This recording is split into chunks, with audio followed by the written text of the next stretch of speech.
Good evening. Hopefully you're able to see me. How is everybody?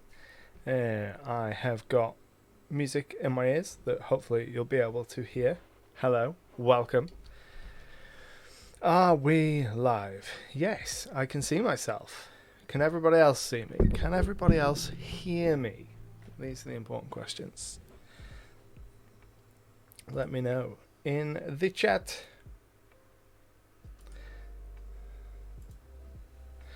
Yo, hello. Welcome, everybody. Welcome, adventurers, to tonight's world building stream. My name is Anto, coming to you live from the end of the world, and tonight we're going to do some world building. We're going to carry on developing the setting for my next campaign, the Jewel Cities of Talavar. We've been doing this for a couple of weeks now. It's been going really well. We always get a bunch of good ideas. Straight up top, just beneath the chat, down here? Down here? Which side is which? Down here. It's down here, I think. Just beneath the chat, you'll see a little gold coin. Those are the gold crowns. They are the channel points. You get them just for watching the stream, and as the stream goes on, and you keep watching, you'll accrue more gold crowns, and you can spend them on stuff. You can use them to name NPCs, you can use them to drop monster layers onto the map, you can use them to name locations, and I have just added a brand new one for a random encounter. So today's focus is going to be on putting random encounters and putting small little story vignettes all throughout the map, and I'll show you a little bit about what I mean by that in a minute. If this is your first time into the stream, welcome. I try and do this every week. It's always good fun, and I'm going to link to a whole bunch of stuff as we go through. For anyone wondering, we're going to switch over to our desktop view here so that you can see what we're working with. I have the map of the Jewel Cities here. This map is made using Incarnate.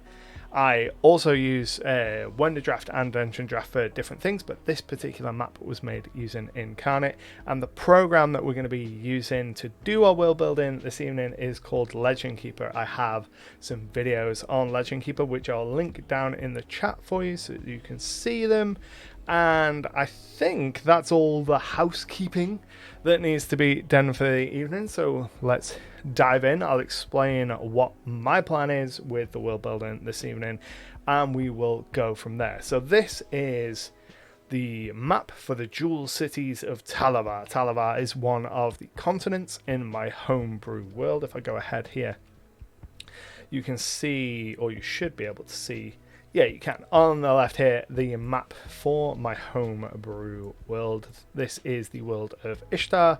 This is where all my campaigns take place. And over here on the left is the continent of Talavar and this little island here.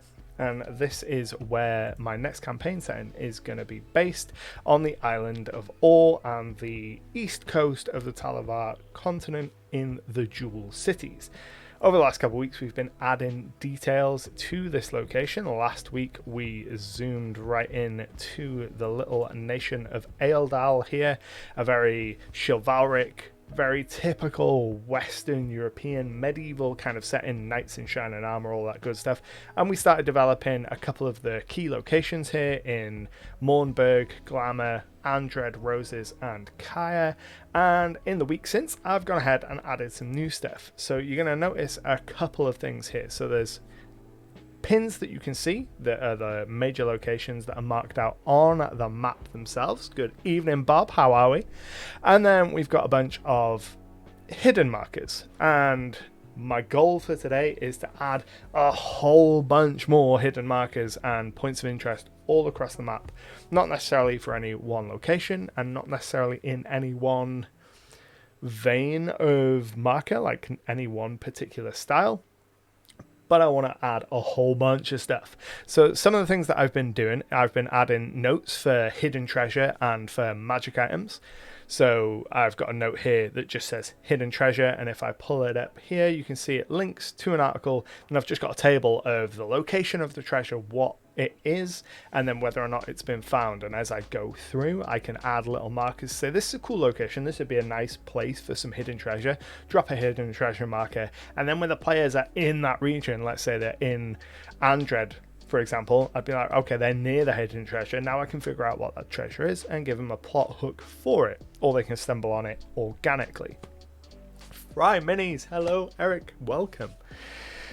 And then I've also been adding some magic items to the world. So trying to build that deep world lore, that back history. And given that I've been doing that in the realm of Eildal, which is very chivalric and very knightly focused, the item that I have added to this area, if we zoom in here, it's called a Black Lance. Now this is a lance that once bore the standard of the Order of the Silver Gauntlet, which is a free company in Eildal, one of the free companies in this region. And at some point in the past, this lance was lost when the captain and the standard bearer and a bunch of the knights of the order were ambushed in this forest during a great battle. They felt the lance was lost. The lance is a magical weapon. You can see that I've noted here that it is mechanically based on the Devil's Trident from the Pathfinder 2 ebook Monsters of Myth. That's a really cool magic weapon, and I've noted that it's casts a different third level spell instead of quench, which is what it is already. And then around that, building off that, I came up with a name for this region, this forest, called the Forest of Spikes. So in the Forest of Spikes, at some point, some great evil was vanquished and buried in the ground. A tree was planted over them, and a silver spike was driven into the tree as kind of a binder to keep the spirit of this great evil bound to the tree. And then over the years, as a tradition, anytime anyone goes into this forest, they take an iron spike and they drive it into a random tree. The purpose being making it really difficult for anyone to find the original spiked tree, because there's just thousands of trees covered in spikes. And I thought that was a nice little detail, nice little bit of world building. Could be a reason for the players to go into the forest and ultimately stumble upon a magic item. And that's been my focus kind of this week, building these little interconnected moments, and that's what I want to do this evening. Fryman says, what's your favourite way to come up with new location names? I have a couple different ways. I like the translating keywords method, just throwing them into Google Translate, changing a couple of letters. That's usually a good, quick way of doing it.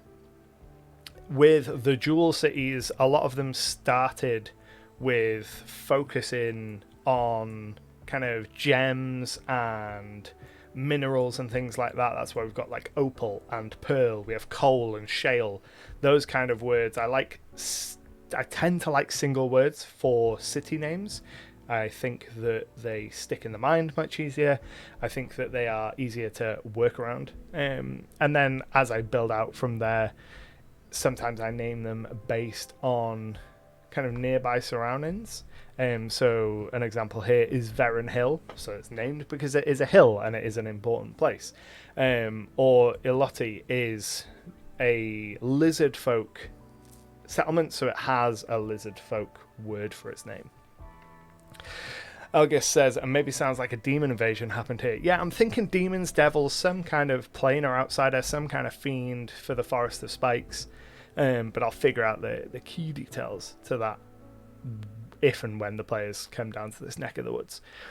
So the main thing that I want to do this evening is, I'll give you an example. If we zoom in here, you can see I've got this little question mark icon, and these question mark icons are little, I call them vignettes. So they're little story moments that help build out the world. Not always a quest marker.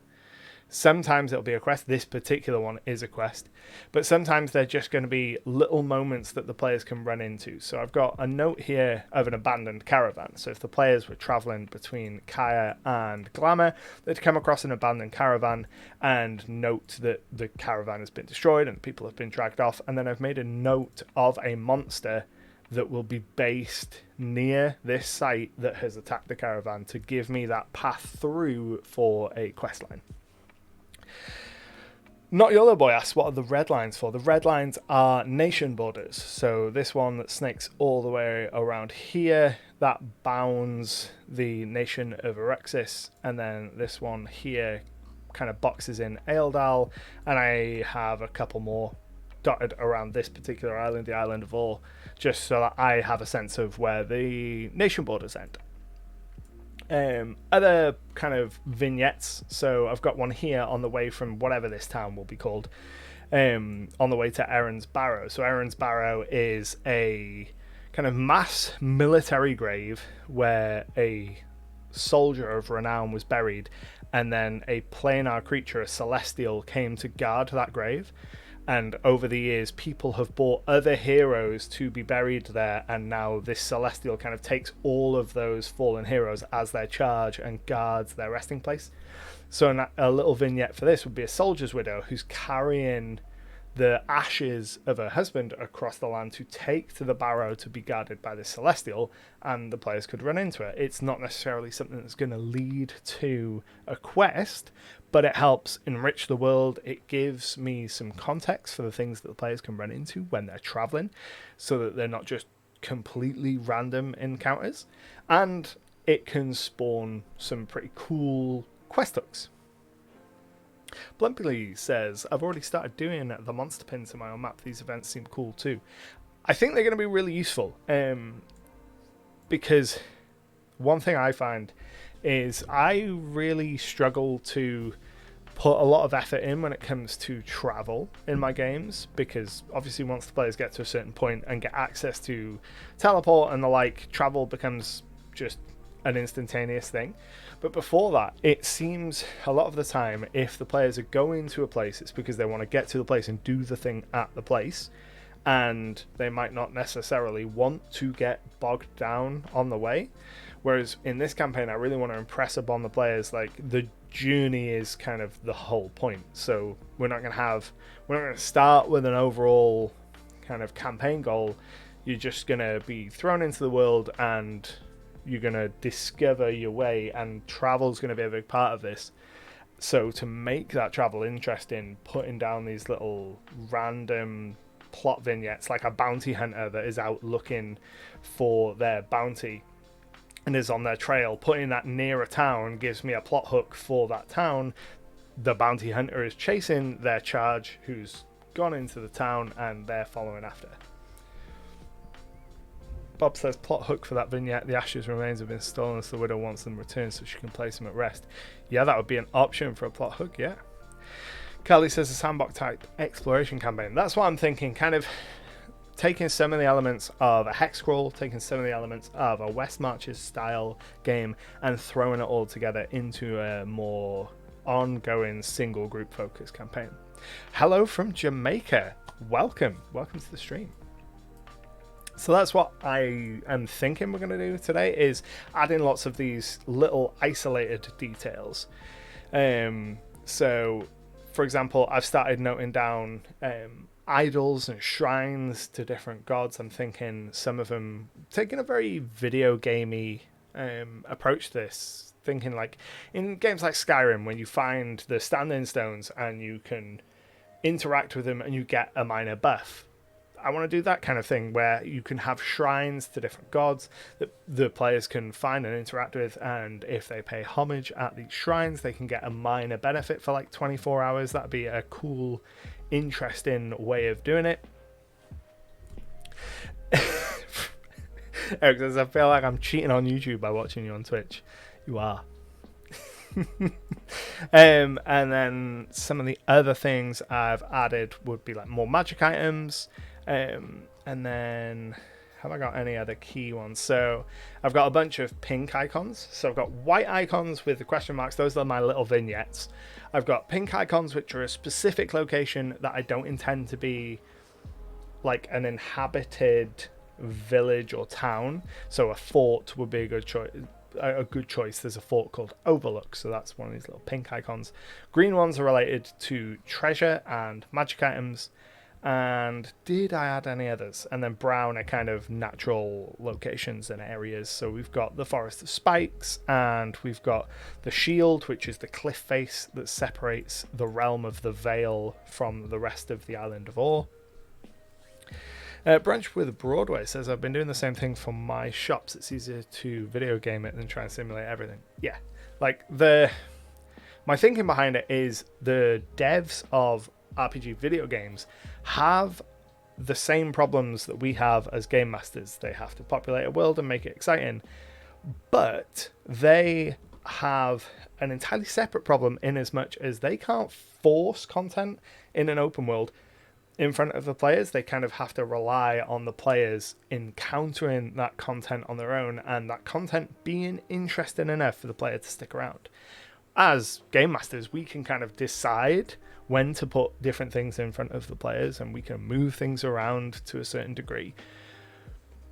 And I think that sometimes setting something in place means that you really have to commit to making it cool, because if it exists in that space like it would in a video game, you know that you have to kind of make sure that that stands out and make sure it's got enough juice there to hook them.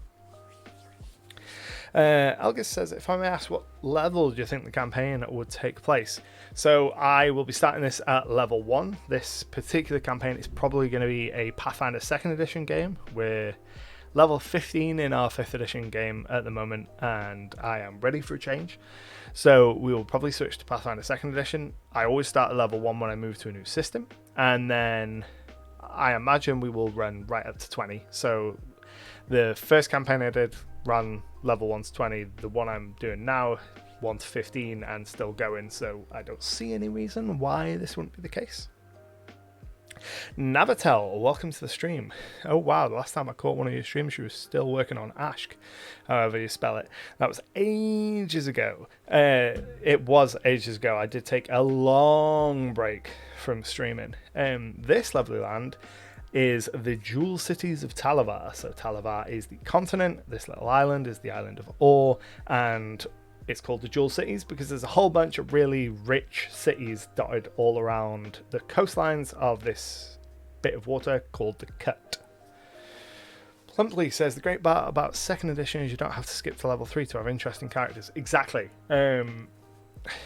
I started this 5th edition campaign at level 1 because it was the first I was doing in the system, so I wanted to make sure that I wasn't biting too much off too soon. But yeah, things don't really start to get super interesting in 5e until 3rd level.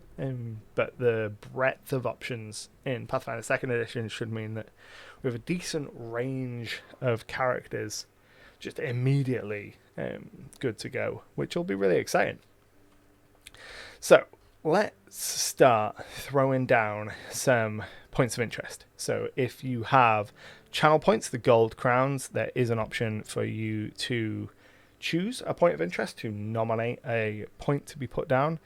Same with monster lairs. If there's any particular monsters that you think are really cool that you'd like to see put on the map and developed out into a quest location, channel points down beneath me somewhere, I think. But let us pick somewhere. What I'm going to do is completely off my screen, so you won't be able to see this. Is I'm going to open up a little spreadsheet that I've been working on. And the whole purpose of the spreadsheet is just a list of different generic locations that one might find, little vignettes. And I just use it to randomize to give me an idea of what I might find. So the very first thing that comes up is military camp. So if I'm thinking about where am I going to put a military camp, I want to think about what I know about the world so far. So a lot of the island of Orr I don't have developed yet, other than the Vale, which is pretty populated, Aeldal, which is pretty populated, and Eruxis, which probably wouldn't have a military camp. So we're going to go over to the much less developed area of the Dusk Empire and kind of focus in on a military encampment there. We got a couple options. We can either go, this is a camp somewhere on the road, somewhere well trafficked, or we go, this is a military encampment that is a bulwark against something. So I'm thinking we're going to go somewhere here between, in this like Great Plain. This is where the boundary of the empire ends and it moves into a desert. And I've made some notes of different animals and things that they might find here. And I'm thinking we're probably going to have a military encampment here somewhere. So looking at my map, I haven't done a lot of the geological work to this region of the map yet, so we're still missing a lot of rivers and mountains and things like that. But I can see this little inlet of water here. That's probably going to be a river. That river is probably going to flow somewhere. So a military encampment somewhere along there makes sense to me. So we're going to start off with create from a template, and we're going to go military encampment. Encampment. Yes, and we will put this as a location, and then we're going to hide the page for now. And then we'll hide our pin. So I know that there's going to be a military encampment there. That's just to remind me that it is there, and then I will make a new pin and actually develop that as a specific location down the line. Nothing immediately comes to me because I don't know anything about the region surrounding it other than there's an Agash like several hundred miles away. Bob has redeemed a monster lair, Cadaverous Rake from the Book of the Dead. Let's have a look. Let's have a look and see what the Cadaverous Rake is. The Grim Crypt, Cadaverous Rake, page 78. Let's have a look at this puppy and see what we get. The Book of the Dead is a really cool book. Cadaverous Rake. Oh, that's cool. It's a swashbuckler. When a skilled duelist is killed, on occasion they rise as a cadaverous rake, refusing to let death get in the way of their daring deeds. Appearing as a corpse-like version of their living form, a cadaverous rake retains their memories and much of their personalities. First act of many cadaverous rakes is to pay a surprise visit to family and friends, unveiling their revival. Cool. Immediately, I'm thinking Eldal for that, a former member of the Order of the Silver Gauntlet who'd been slain in a glorious battle and has come back. So let's go ahead and place that down. I really should have looked at what the level for that was whilst doing that, but that's no problem. Thinking we're going to put this cadaverous rake somewhere, possibly along this coast road here. There's a lot of necromantic energy. We've got a couple here, so there's not really any villages here to do that though. Let's go in Mornburg. Yeah, let's put a cadaverous rake in Mornburg. That'll be a lot of fun. So you can see here I have a map. Catch you later, Eric. Thank you very much for dropping by. I've got a map for Mornburg. This is a map from the Mordheim video game, I believe, that I've kind of flipped and changed the colouring a little bit and removed a couple of elements. So I think if we're going to do a cadaverous rake, it makes sense to have them in in the dueling grounds. Got to be in the dueling grounds. So I taken more of that video game idea. I was thinking, what are the kind of common side quests that you get where you have multiple instances of them all across the map? And it made me think of the fighting pits in the Horizon Forbidden West games. So I put a dueling grounds in Mornburg with the intention of all across the dual cities there will be these fighting pits, these dueling arenas where the players can go, and if they become the champions of each of these, they can go and fight a particularly difficult opponent, and that opponent will give them some boons. So let's go ahead and we want to create from template, and we're going to go with quests, and we're going to go with cadaver. I'm just going to copy it from chat because I'm lazy and I don't want to spell. And in terms of the parents, we can keep that in Mornburg. We'll leave that as hidden. We'll make a note that it is level 8. And then we will hide our pin and turn on pin dragon so I can just move it a little bit.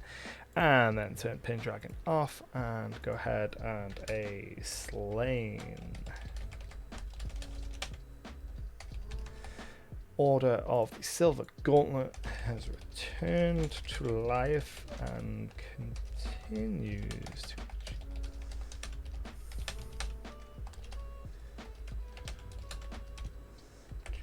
duels in the dueling grounds. Perfect. Navatal says, I currently return to Worldbuilding, the one world I started years ago. The hardest part is finding inspiration for so many different cities. Hopefully I'll find some inspiration from your work while I'm here. I hope that you do. Starting with that blank canvas and having kind of an entire world to make, and there's all these cities, it's super overwhelming. You can see that across this map I've got a bunch of locations that are just city and town, because I know that something will exist there, I just don't know what it is yet.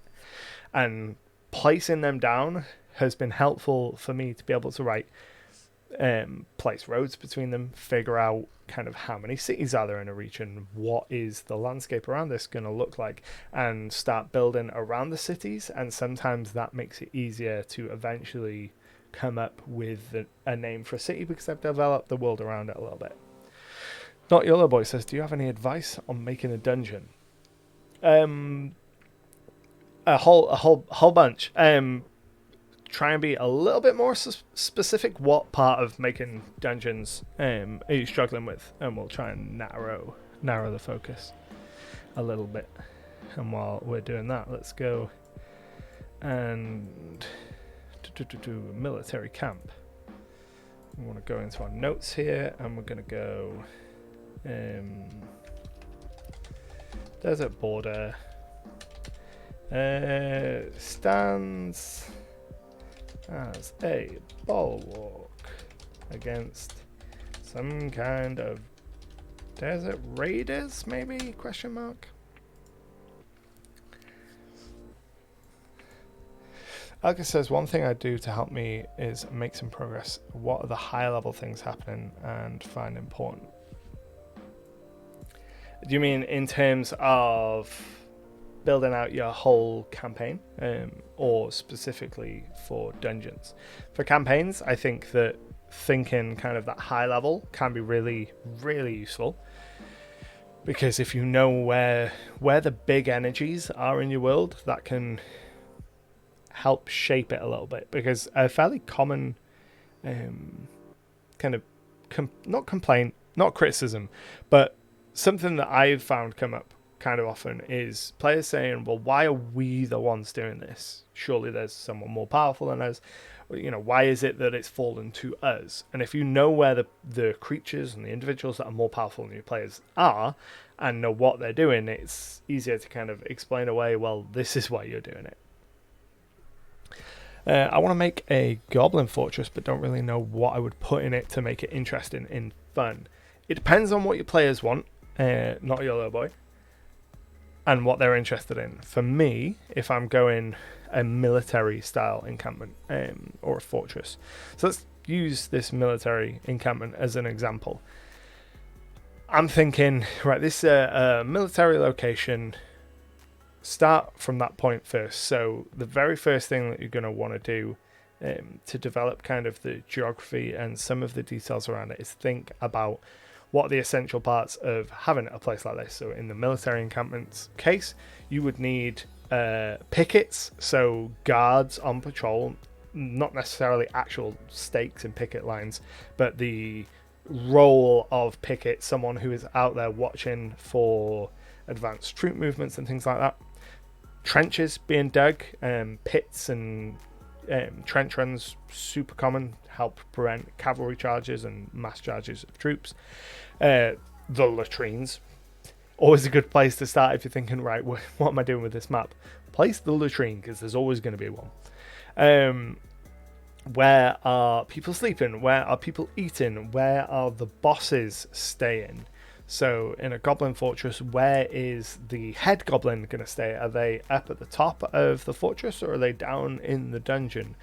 Either one is fine. Figure out why. Place some things in between them. Thinking about, okay, if it's where is the fortress? If it's up in the mountains, do they have to deal with things like landslides? If it's out in the middle of a field, they've got great visibility. How can you get up close to that and build on little elements? Like, ask a small question and then try and think of as many possible ways to answer that small question, like how do they deal with X, as possible, can be a really good way of building out a much more interesting location.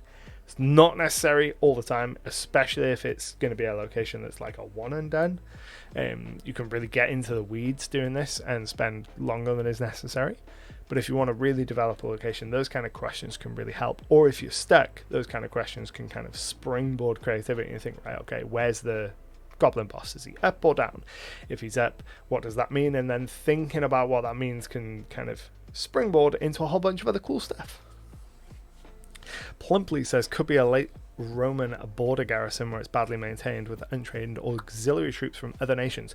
It almost certainly would be kind of filled with untrained troops, because if we take a look, if we zoom way out here, so the heart of the Dusk Empire is the tower, the Black Tower. It's where the former emperor lived before their betrayal, and it's where the current empress lives. And she's all the way down here, and it's like 1,300 miles by road going all the way up here, and then all along the way, all the way along, there we go, to get to this encampment. So far away from like the heart of the empire. All of the kind of empire stuff that's up in this region is going to be very poorly maintained, very low discipline compared to kind of the heart of the legion. So those kind of elements would definitely come into play.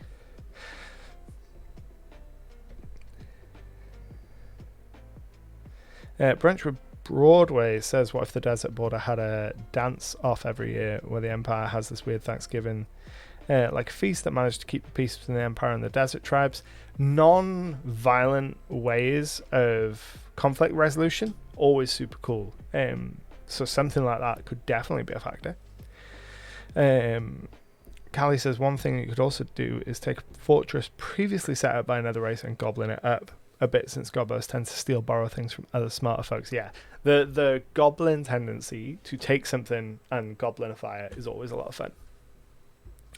Bob says, I could see this also similar to the China-Mongol border, a thin wall built throughout, but in places it would be built up, making it safer. I'm really struggling to speak today. Ooh. So I don't think that this border is necessarily going to be kind of a hard border, because there's going to be the desert region here is much more sparsely populated. So I'm imagining this border is more of kind of someone in the empire has just drawn a line and gone, right, okay, that's what we're calling the border. We're not going to care about anything beyond that, just that we have a point where we can go, right, here's where we stop. Rather than saying, right, okay, we are also going to maintain control of the desert, even though there's only like 4 people in the desert, and it would take weeks for us to go from one end of it to the other and actually enforce law throughout. So I view this border more as an arbitrary thing that the Empire's gone, right, okay, that's where we're going to stop trying. Exactly. The classic British tradition of drawing lines on inaccurate maps and calling it a border. Exactly. And I know that up in this region, I've already made note, kind of Last Watch, which is the furthest city up in this region, is notable for being very lax on kind of imperial law and very poor like legion discipline and stuff like that. So that is kind of an established thing up in this part of the world already, so that makes sense with this military encampment. Let's go ahead and generate another one. It could be there's an abandoned town just on the other side of the border where the residents move to become protected. Yeah, having towns right on the other side could definitely work. Bounty location. Okay, so that's the next thing I've generated, is the location of a bounty. So someone has got a bounty out on a person or creature, and we need to figure out where that person or creature lives.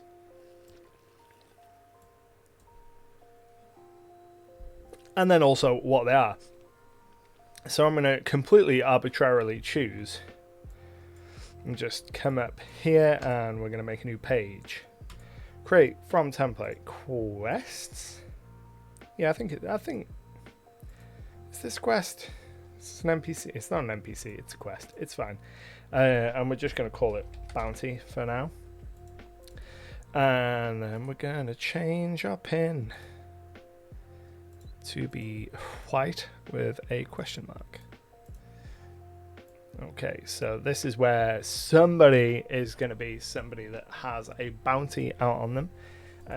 So someone has done something to get a bounty on their head. And they are living here.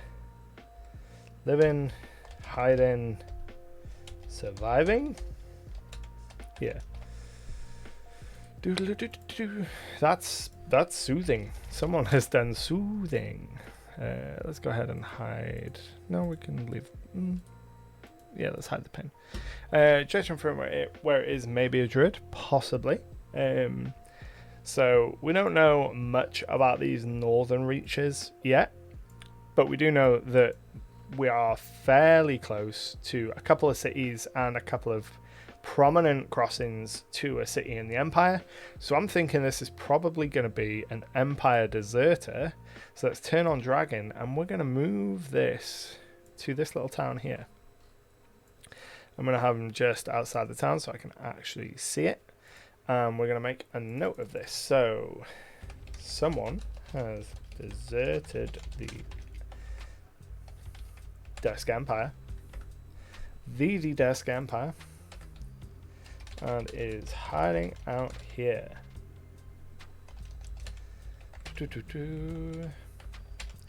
A bounty has been posted for their capture and return. So in terms of reward here, I'm going to make a note that this is going to be level dependent. So one thing that I've been doing recently is figuring out how gold works and how rewards work in Pathfinder 2nd Edition, and figuring out what the kind of average session reward needs to be. So I've got kind of a list of from level 1 to 20. Here's what you're going to be wanting to award the players in terms of gold per session. Or in silver, it'll be my case because I'm using silver standard. So when I go level dependent, no matter what level they are when they arrive at this location, I can pull up that list and go, right, okay, they're level 5, they need this much reward for this, that's what the bounty will be, or they're level 10, that's how much I expect them to earn in a session at level 10, so that's what the bounty is going to be.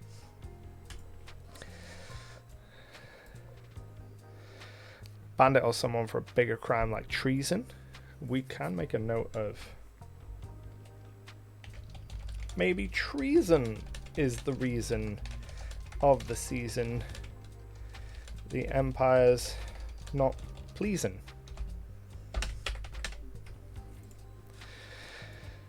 Let's generate another one. So we get Lighthouse. So this is more of just a point of interest. So we're going to go ahead and link to existing. And I think I've already got a Lighthouse, the world's generic location. Okay, I didn't realize that it was that icon. Oh, I thought it was fair. I've got 2 different Lighthouse pages. Let's get rid of that one. And we link to existing and Lighthouse. Pew. There we go. Make sure that that's placed in the right place, and then hide that pin, and then hide that pin as well. So that's a nice easy one. Just that is more kind of set dressing than anything. So if the players were in this region, say they were coming along the cut here in a boat, I could make note of there being a lighthouse, which just helps the process. Albion Absi says, a monster beginning with the letter A, you choose. Oh, dealer's choice. Let me go in and check my rewards, channel rewards, viewer rewards, that's the one, channel points. Manage rewards. Nope, that's not what I want to do. I'm trying to find the button for manage reward requests. That's the one. So I can track these off as they're going, because otherwise I will forget them. So let's go ahead and mark those both off as completed. And then for the reward, let's grab the Book of the Dead again and have a look at what the A's are in here. Gathis, welcome to the stream. First time catching the stream after your lovely self-promotion. I'm curious as to what you're using to generate the idea and what you're currently making. So to generate the idea, I've got a little Excel spreadsheet where I've just put a bunch of different kind of generic things like lighthouses or bounties or like our monster, things like that into a list, and then I've set up a function so when I hit F9 it just gives me a new one, and I just use that when I don't have something already in mind. I also have an Excel spreadsheet where I've made kind of a name generator for fantastic locations for generating things like the Halcyon Gulf or the Forest of Spikes or Fendrel's Ruin, those kind of more like evocative names. I have a spreadsheet for that as well. Gift of Gabby, hi, welcome to the stream.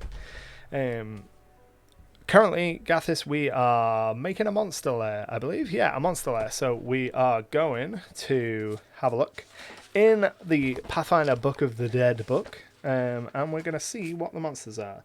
So there are no undead starting with the letter A, so we will default to the letter B. So we've got the Beheaded, the Booter, and the Bone Croupier. So let's have a look here and see which one jumps out as. Welcome, Flip. How are we? Okay, so we've got Beheaded. So simple. It does what it says. It's just a head. The Booter, which is a kind of vampire, and then the Bone Croupier.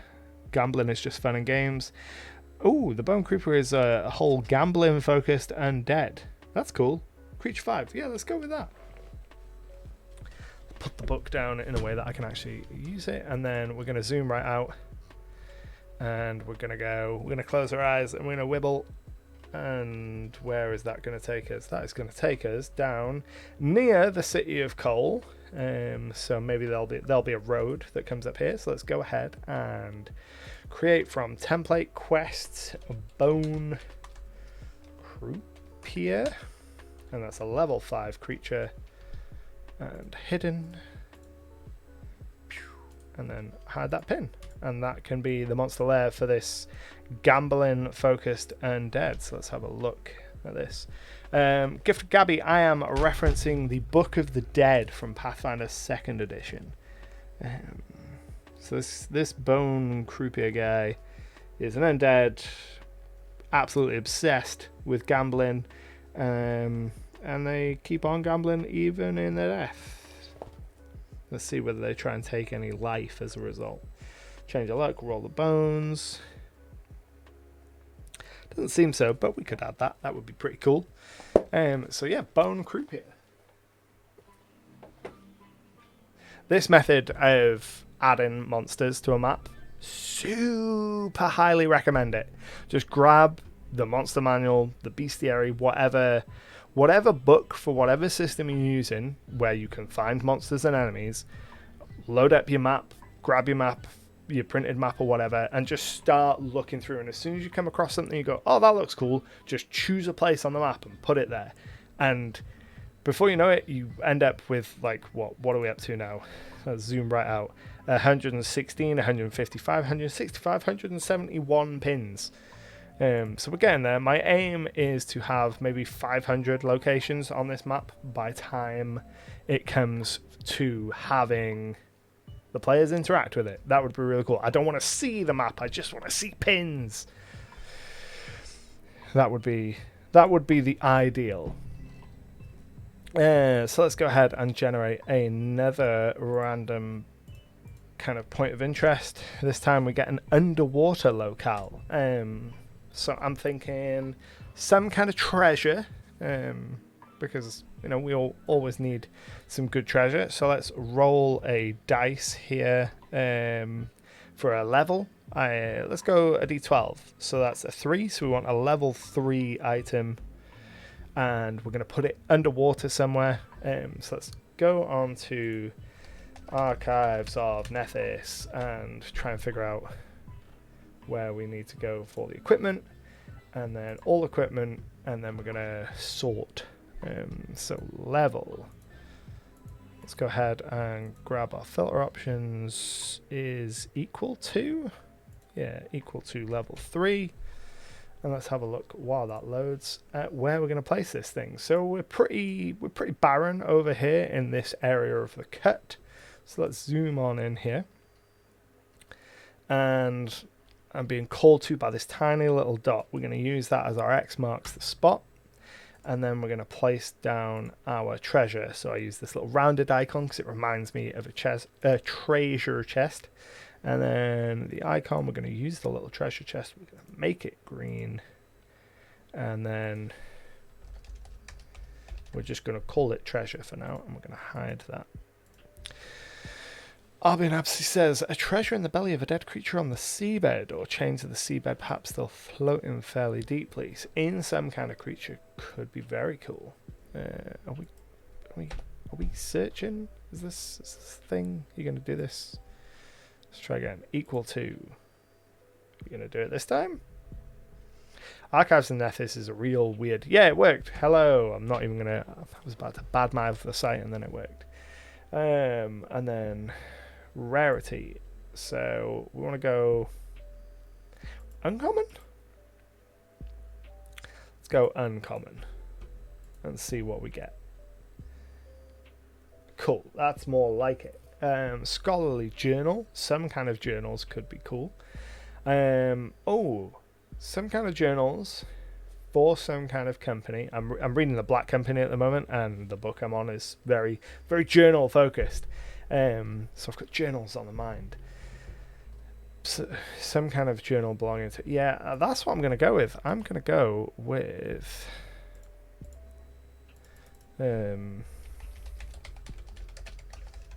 journals are one of the free companies. Company. Don't know what the free company is going to be yet. We want an info panel, and then we want to go secret. And secret is what we want first. The annals, the journals of one of the free companies of Talavar is in a crate inside a dead beast in the water. Returning it to their HQ could yield big reward. Whew. Inside a EAD creature, returning it could yield a big reward. Sweet as a nut. But a journal underwater could be problematic as well. Possibly. I'm thinking inside a sealed chest. Gathis says, growing up, my family could threaten technology with asking Grandpa for help, the computer nuclear engineer, and that usually scares it into working. The interaction there with Nessus reminded me of that. Yeah, pretty much. So that's... We can go ahead and add that, and we've got the journals of a free company. I don't know what free company it's going to be yet, because we've only got one so far, but once we have more, one of them is going to be there. Let's go back to our little spreadsheet generator here and hit refresh. This is a guarded treasure this time. Let's not do another treasure one. Animal site we've just done. A village is boring. A person in distress. That's more like it. So we're going to place a person in distress somewhere. I usually do this along the road, so it can be a random encounter when the players are traveling. So let's zoom out here and see where we don't have pins. So we currently have a pin on this road, on here. We don't have a pin right here. So we're going to zoom in. And then we're going to have a look around, see if anything jumps out at being a reason. Nothing is jumping out of that. Worm Matters, what do you use to make the map? Looks great. And what are you using to add pins to the map? So the map is using a incarnate for this particular map. I also use Wonderdraft and Dungeon Draft. And then this program that I'm using for the pins and such is called Legend Keeper. I've got a couple of videos on my channel for that, and I'm going to be making an updated one because this just got an update like 2 days ago. I'm going to be making an updated video for that next week. So next stream, that link will have a fresh new video in it. Let's go ahead and create from template. So we want to go quest, and we're going to go person in distress. Hidden, create page, edit our pin, get our little question mark going. And there we go, we've got a person in distress. So you just need to figure out what they are in distress from. A monster could be a thing, other humanoids. I'm thinking other humanoids.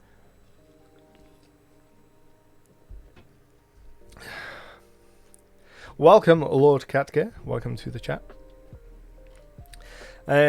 So this person in distress is going to be some kind of shakedown, some kind of thievery? Thievery? Question mark. Gathis says, I personally use Legend Keeper all the time. I highly recommend it. It is very cool. Navatal says, personally I find Incarnate better for anything from the scale of a city up to the scale of a province or a small state, and Wonderdraft better at stuff from the scale of a state to whole continent. So the reason I use Incarnate specifically is the assets in Incarnate are the base assets in Incarnate are a higher resolution than the ones in Wonderdraft, which means that when I am making absurdly large maps, which this one, I can't remember what this one maxes out at full resolution, but it's very, very big. It means that I don't lose too much detail when I scale them right down or scale them up, and it just results in a slightly more pleasing to me map, a variety of sizes. So person in distress, and yeah, maybe a bandit camp could be a thing here. So let's go create from template. We've got quests. We've got bandit camp, and again, we don't need to add a huge amount of detail for these things. Like, I don't know what they're going to be in distress over. I don't know who the bandits are, but I don't need to know. I don't need to know that until the players are kind of in this region of the world, and then I'll figure it out. Keith Jr. 42 redeemed a Penangalan. I don't even know. Monster? What is this thing? Oh. Is this a D&D monster or is it I'm going to assume Pathfinder 2. This feels like a Pathfinder 2 monster. Maybe not. Maybe it is a D&D monster. Is it a D&D monster? Bestiary 3. Cool. Bob just always there knowing PF3. PF2, please. Knowing what it is. For some reason, anytime I search for Bestiary 3, it really struggles to find Archives of Nethys stuff for it. I don't know whether it's just not on there. There it is. Penangalango. Oh, this thing. Yeah, the organs on a head. Yeah. That thing's gnarly. So let's have a quick read of what these are. Especially horrific, yeah. Species of vampire found primarily in the lands of Voudra, appearing as a beautiful woman by day. The head and the organs of the Penangalang separate from the body. Oh yeah. No, I'm familiar with the folklore that inspires these. This is inspired by a specific kind of folklore where in the folklore they take off their upper torso and kind of grow wings at night and fly around as a half torso. I actually have a monster like that in an upcoming issue of SideQuest. We have added a lot of undead today. I'm cool with undead. So we need a place for this creature to operate. Just going to choose a city, you know? Cities are great places for individual powerful monsters like that. So we're going to go create from template. Start with quests. Go Penangalan. I don't know.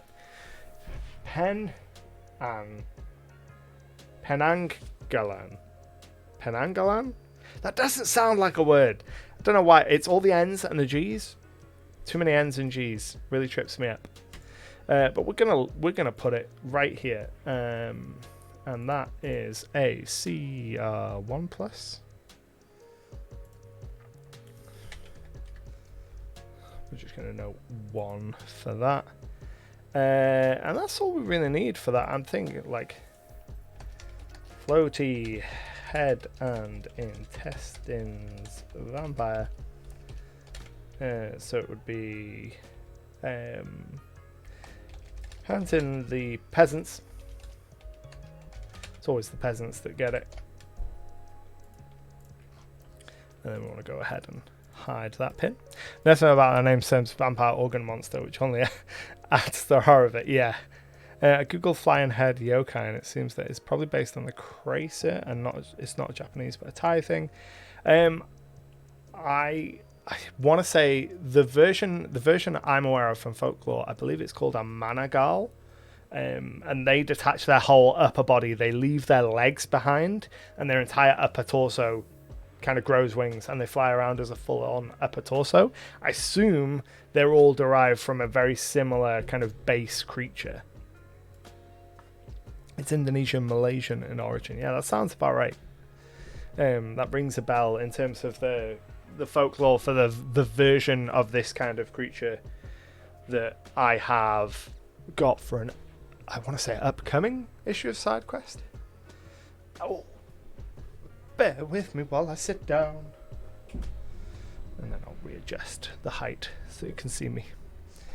Okay, so let's go ahead and generate another random locations. Apologies, only just stumbled in, but what's the software being used here to drop pins? The software is Legend Keeper. Link is in the chat. Welcome to the stream. So our next pin is going to be a witch's hut. Okay, so a witch's hut. Let's have a look here and see. Typically, I would default to having a witch's hut in the woods, but I think I've already got a couple of witch's hut in the woods. So let's go coastal. Let's go kind of a sea hag, and let's go and do more work on the Empire, because I feel like the Empire is missing some serious love. So we're just going to choose a spot. So this is a fairly major river coming out into kind of this big old bay. So let's choose a spot here, and we're going to create from template. We're going to go with quests, and we're going to go with Sea Hag as our monster here. Hide that. Sea Hag, Pathfinder 2E. Sea Hag is a thing, and it is a level 3 creature. So we're going to make a note that it's a level 3 creature. And then that's all we're going to do with this one. Or maybe not, actually. I'm thinking it lives in disguise as a fisherman's widow. Cool. Ooh. It's a really bad 70s horror movie featuring one that Movie Bob covered a couple of years ago that may be worth a watch. Feel like close to the settlement is a must. Yeah, it will be part of a settlement. The settlement doesn't exist there yet. How many locations do you have in the Excel spreadsheet that you're pulling from? So the one that I'm currently pulling from is only a couple days old, so there's only 50 locations, 50 options in that. I would like to get that number way up so I can get more variety. That's something I might actually crowdsource and put a version of this as a Google sheet that people can add to. I've done that a couple times with these kind of random generation lists. It's a really good way to expand them really quickly, and they're super useful for applications just like this, when you've got a map but you've got nothing on it and you want to get those creative juices flowing. Once we get into the later stages of developing a location, so a great example, we've gone way off the map. A great example is down here in Aeldal. So this little nation is one that we did quite a lot of work with last week. I know quite a bit about this location now. So when I add a pin to this location, I can add the context to it immediately. But for regions like a good chunk of the Empire where there is nothing here, even geologically yet, just having pins to be able to put down is a really good way to start that creative process. So now, like with this treasure here, I know there's treasure under there. Why is there treasure under there? Was there a battle? If there was a battle, what was the significance? And I can build layers and layers and layers on top of this. And when you do that hundreds of times across a map, eventually you look at your map and you're like, oh, I've got an actual world here. How did that happen? Happened almost by accident. And that's my general approach when it comes to world building. I like starting from the really high level. I know the common advice is when you are starting to start really small, which I completely agree with. If you're just starting and you're just starting to GM and it's your first campaign, or you really are new or unsure of what you want to do, starting small can be really helpful. But I love world building. The world building is the juice for me, so starting really high level works for me. We're about an hour in the stream, so I'm going to take a very quick 90-second break and run an ad while I go and top up my water and stretch my legs, and I will see you back here in a minute and a half.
And I am back. For anyone that is here and is no longer in the ad, welcome back.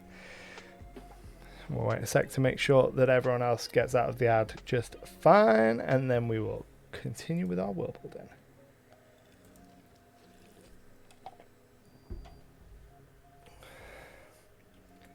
Check and see where we are. I think that we're back. Cool. Welcome back, everyone. Hope you've all grabbed a suitable beverage and had a stretch of the old legs. So Bob says, an idea for a location: a military crypt using Old English folklore that has a creature defending it, the Grim.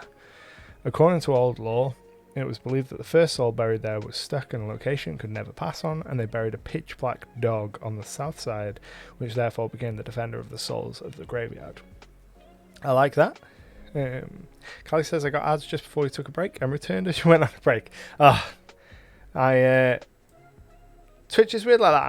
I was pretty sure that I turned off the auto ads because I have the button to run them, but apparently not. I'll look into it between streams and see whether it is something I can control on my end or whether it's just Twitch being fickle. So Bob, the military location and crypt, I think that's going to kind of get incorporated into the village of Kaya from last week's session with that paladin and the lighthouse that kind of looks out over the undead. Thinking that location is going to have a very stringent view on the dead and probably bury them in kind of a guarded location. So that's definitely kind of a thematic element we're going to play with in that village, or that town, as it were. Let's go ahead and generate another location. So we've done a witch's hut. The next one is an outpost. So fairly standard. So problem with outposts is they tend to be attached to some kind of nation. And we've only got a couple of nations so far. We've already got an empire outpost up here, But we've not done anything with the unclaimed lands today. So let's go ahead and have a look down here and see whether or not there's scope for an outpost here. So we've got a couple of options. We've got a city here that is going to be kind of the Empire's main line of defense against the encroachment of anything from the unclaimed lands. But we could have a small outpost, maybe a little bit into the unclaimed lands. So let's go ahead and say 25 miles. I'm just going to measure on my screen because I don't have a grid right now. So we're going to go ahead here and we're going to create this from template, and we're going to go... no, we're not going to create it from template because it's not going to be a full-on location. It's just an outpost. So outposts are, and locations like that are pink. We're going to give it the fort icon, or unless there's a little village or town or a building, I'd settle for a building. Or a house, I'd settle for a house. Or a wall.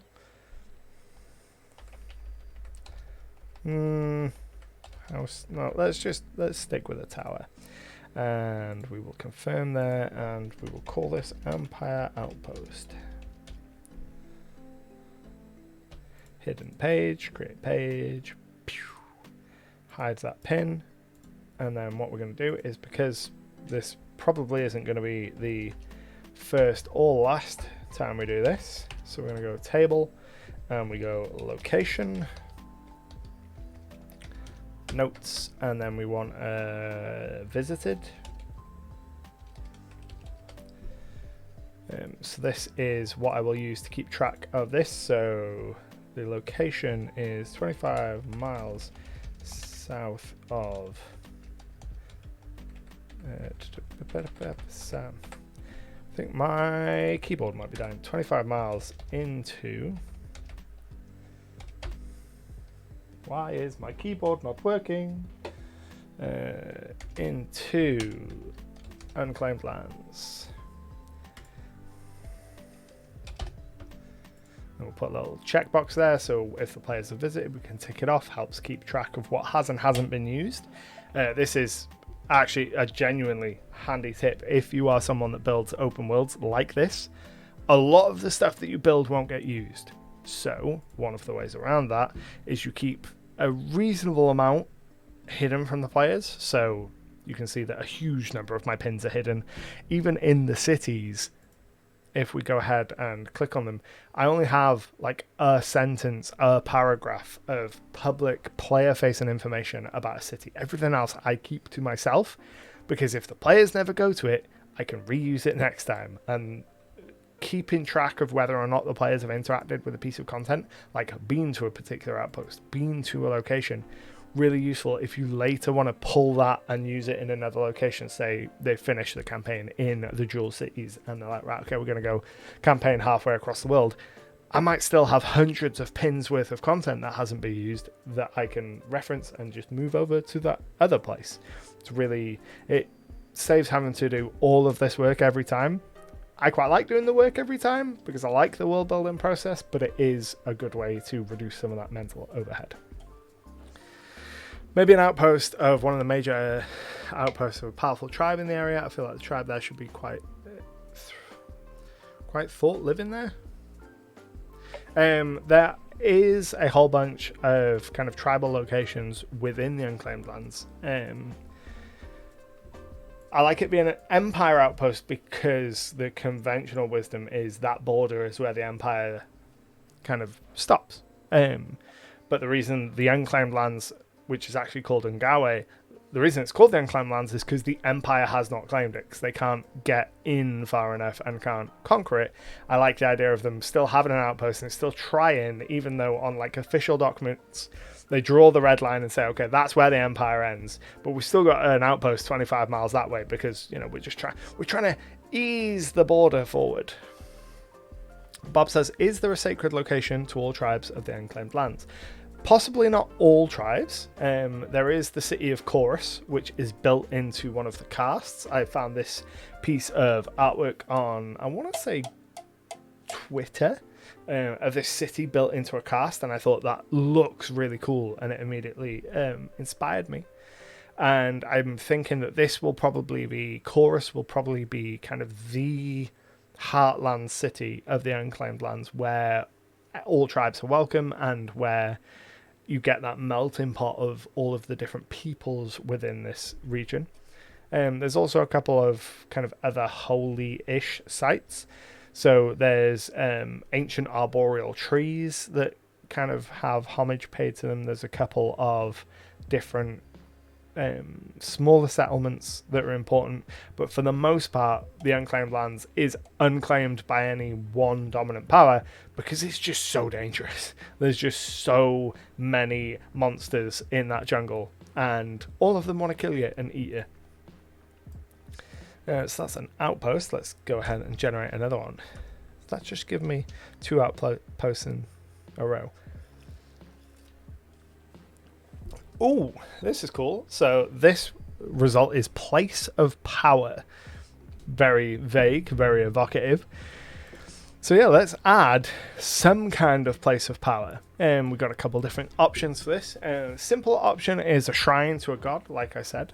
So go ahead and you can see here I've added some men here, which are like large man-made stones throughout the world, and a couple of them are noted down. There's one in Eldal, the Stone of Inner Strength. It gives you +1 to your fortitude save, so 24 hours. On the Plane of Sorrow, there's the Stone of Resolve, which gives you saves against fear effects for 24 hours. The Stone of Inner Reflection, against that kind of thing. So that's an option. Some kind of men here, some kind of stone sacred site like that.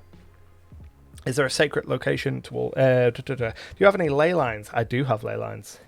I've got ley lines for days. So let's load up here. That's not the right page. I want the world page. The world ley lines. There we go. So we can zoom in here and we can see some, not all, but some of the ley lines.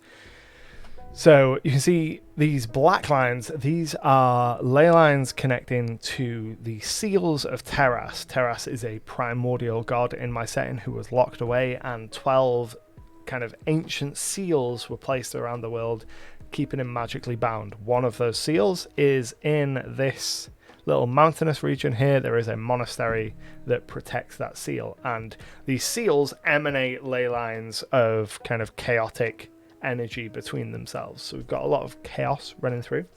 This golden coloured ley line, I believe, yeah, so the golden coloured ley line is tied to the cataclysm at the Akhmiri Empire that had a kind of great wave of magic that spread over the world. So we absolutely could have some Akhmiri stuff going along that ley line.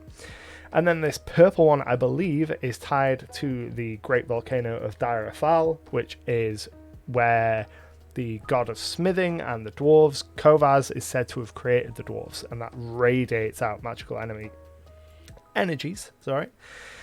So we've got a couple of different options. We've got a lot of chaos lines. There's lots of chaos lines all over the world. That's one of the ways in which I kind of describe why there is so much kind of monster activity and why the world kind of can't advance, because it's just crisscrossed in all of this chaos energy. So I'm thinking probably along the Akhmiri line. Callie says, could place on a random island in the Unclaimed Lands would give the Empire another reason to want to claim that region. The Empire do have, the city of Ngazi is technically an Empire city, though, again, it's one of those instances where the Empire have come in and said, right, we control this city now, and the locals have gone, sure, cool, do whatever you want, we're just going to carry on as normal and mostly ignore you. So Bob says, where the ley lines cross would be more powerful. That is indeed the case. So let's go ahead and open our world ley lines map. It's a really nice benefit of Legend Keeper's most recent update is you can add maps now exist as tabs, which means you can have multiple maps associated to one thing, which means you can have player facing maps and DM maps, or main maps and ley line maps. It's really handy. So let's zoom in here, and we've got a couple of different options. So let's orientate ourselves. So kind of around here is here, so somewhere up here and then along. So somewhere in this kind of region is going to be a place of power. Place of power in this context, if it's sitting along the Akmiri ley lines, I want it to be a lost Akmiri site. So we're going to go ahead and we're going to choose right here, right in the D. We're gonna create a new page, and for this we're gonna make it pink, and then we're gonna make the icons some stars for magic. Confirm, hidden page, and then Akmiri. So some kind of Akmiri site. Don't know what it's going to be yet, but it'll be something tied to the Akmiri and their long lost empire.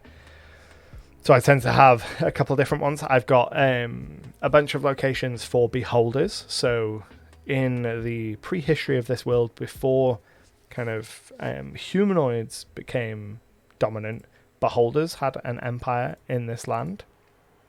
And they built a bunch of workshops and laboratories to make better soldiers to fight on their behalf against whatever their villain was. I don't know what was fighting the beholders at the time. And those are things that my players have encountered several times, are these kind of lost laboratories and facilities. And the Akmiri version, I don't want them... So those facilities are more of a dangerous location. The Akmiri sites I would like to be more puzzle and exploration focused rather than combat. That's not to say there can't be combat in them, but I want more of a focus on puzzles. More puzzle exploration focused rather than combat. And again, I don't need to know exactly what it is until I have more context. You know, I might add a bunch more information around this area that lends me ideas onto this. But for now, we just know that there is an Akmiri site there, some kind of puzzle or exploration focused thing, and that's enough. Cool place for artifacts too. Exactly. So in my setting, a lot of the most ancient magic, a lot of the most powerful stuff comes from that kind of Akmiri period. That's one of, if we go ahead and jump into the compendium, no, it'd be in the calendar. So the ages of the world. So the current age is the age of chaos because the players are in the middle of an apocalypse. Before that is the age of light. That's the period between my first and second campaign. Before that was the age of darkness. That is the period that leads into my first campaign and follows on from the destruction of the Akmiri Empire. And then 1,000 years before that is known as the Age of Wonder, and that's when the Akmiri Empire was at its height, creating all this cool magic stuff and making floating cities and airships and, you know, all that kind of good stuff. Callie says some sort of library full of ancient artifacts and such, not all of it stable anymore. That is kind of what the Akmiri homeland is now. There is a vast library there called the Archive of Great Depth that is sunken underneath the ocean, but the wards and protections of this place have kept it safe underwater. It was in a recent issue of SideQuest magazine, which is my monthly magazine, available over on Patreon. I'll drop a link there. And that was written by Jonathan Wilder, I think, and that was a really cool location. Was the Akmiri Empire destroyed in a previous campaign, or is it ancient lore long before you started running games in this world? Ancient lore, kind of. Ancient lore in as much as when we started our first campaign in this world in Ishtar, the Akmiri were just kind of a footnote, and these are things that exist, and you know, ancient empire. But then as we played through that first campaign, one of the villains of that campaign, it was a convenient coincidence to have them also be kind of responsible for the cataclysm.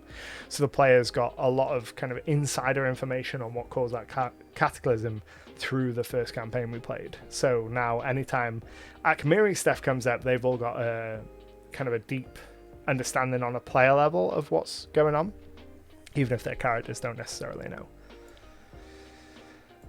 Let's go ahead and Actually, while I'm thinking about it, I'll drop all my other links so that they're all there nice and tidy. So in addition to doing streams here on Twitch, I also have a YouTube channel where I've got a whole bunch of videos on all kinds of topics for world building and GM advice and looking at different systems and all that good stuff, which you can find a link there. And also have a Discord server where you can chat with a whole bunch of other folks about all things tabletop RPGs. It's a really lovely and welcoming space. We've got a great mod team, so the link to that is there as well. And then we'll go ahead and we'll generate another location.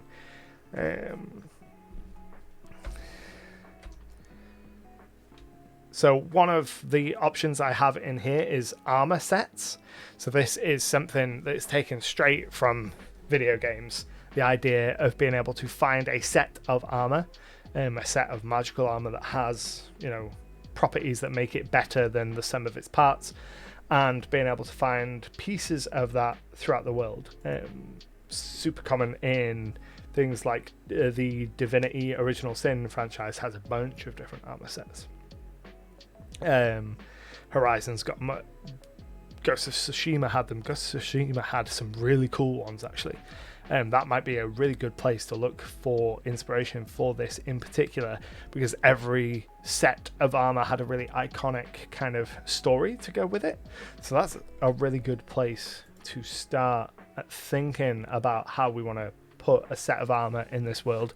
Is all of the ones in Ghost of Tsushima start by you hearing about a tale from a bard, essentially, in a local area, who tell you the tale of this great warrior and the great armor that they had, and then you would go on a quest to find it. So that's probably how we're gonna do this. So we want to choose a location to put the pin to say, here is the armor set, and then we will duplicate the pin in the place that it actually is. So again, I'm just going to zoom out and kind of close my eyes and wiggle my mouse and see where we land. So we land up here, which is this city. So this city's getting some love today, the weird vampire thing, and it's also going to get an armor set. So we go ahead and change our icon again. So for this, we'll use the treasure chest and we'll make it chest shape, make it green. And we need to think about what kind of armor we want. Didn't these bards mostly tell you about weapons in Ghost of Tsushima?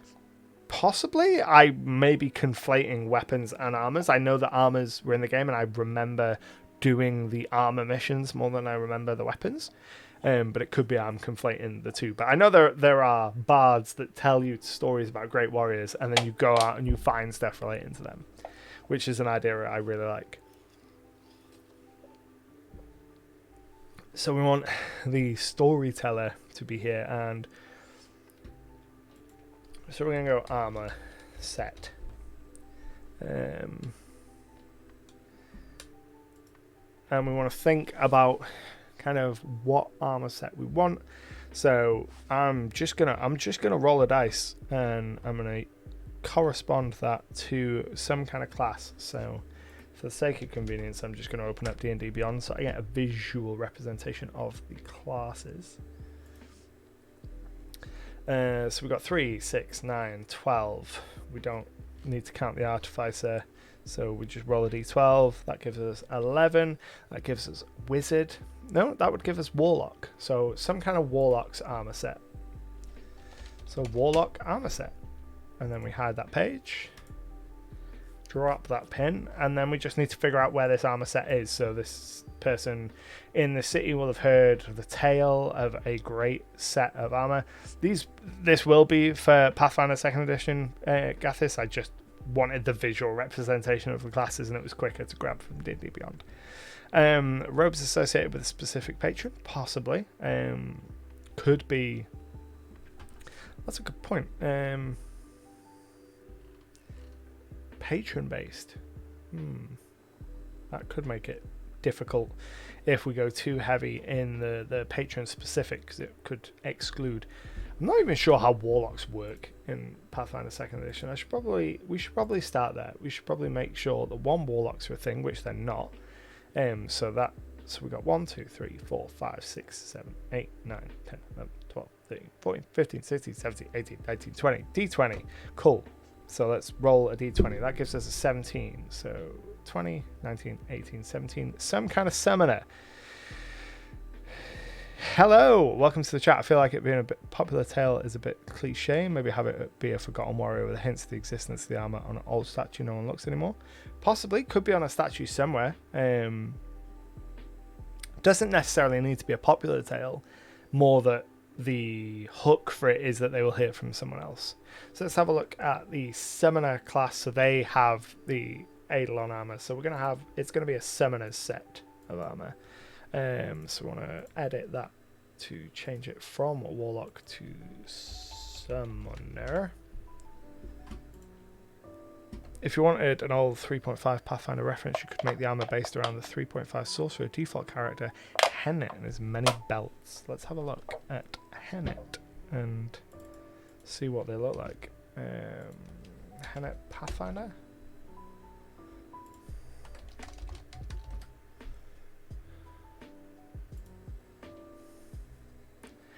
That's a lot of belts. That is a lot of belts. That's too... I can't take that many belts seriously. There's so many belts. Right, so we're going to find the quest for the Summoner's Armor in this city. The city's a coastal city, as most of the jewel cities are. So they probably have going to heard it from someone on a ship passing through. So we want somewhere relatively within the coast. I feel like down here might be too obvious, but having it right here, right there, that's where we're going to go. Link to existing, and we're going to summoner armor set. So there's going to be some kind of quest that the players can pick up over in this city, and they will have heard from someone, some kind of traveler who's done the kind of route of the cut several times and has heard several tales. They will have heard of someone in this city, whatever this city is going to be named, who will tell tales of the summoner.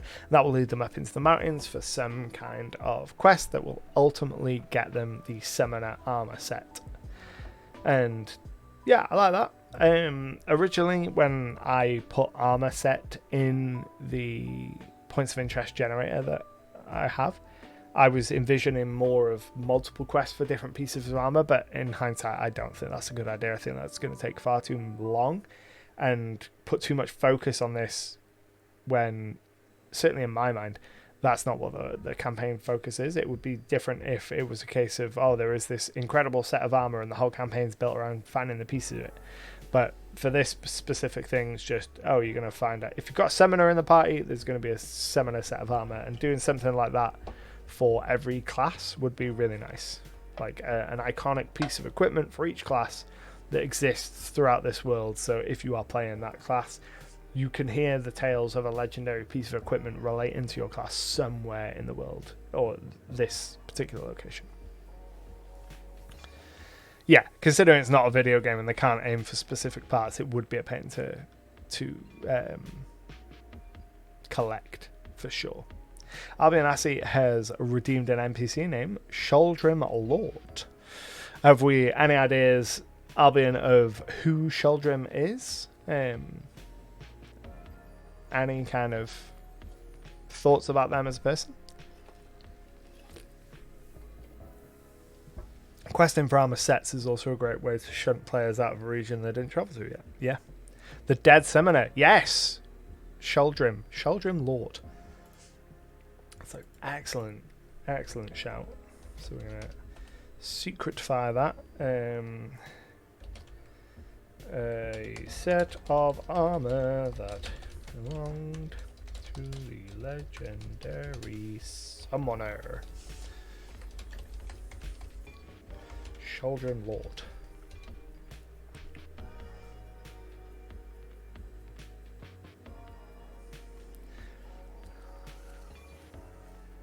When taking suggestions for names, are you looking for something that sounds like it comes from a specific language or culture, or does anything go?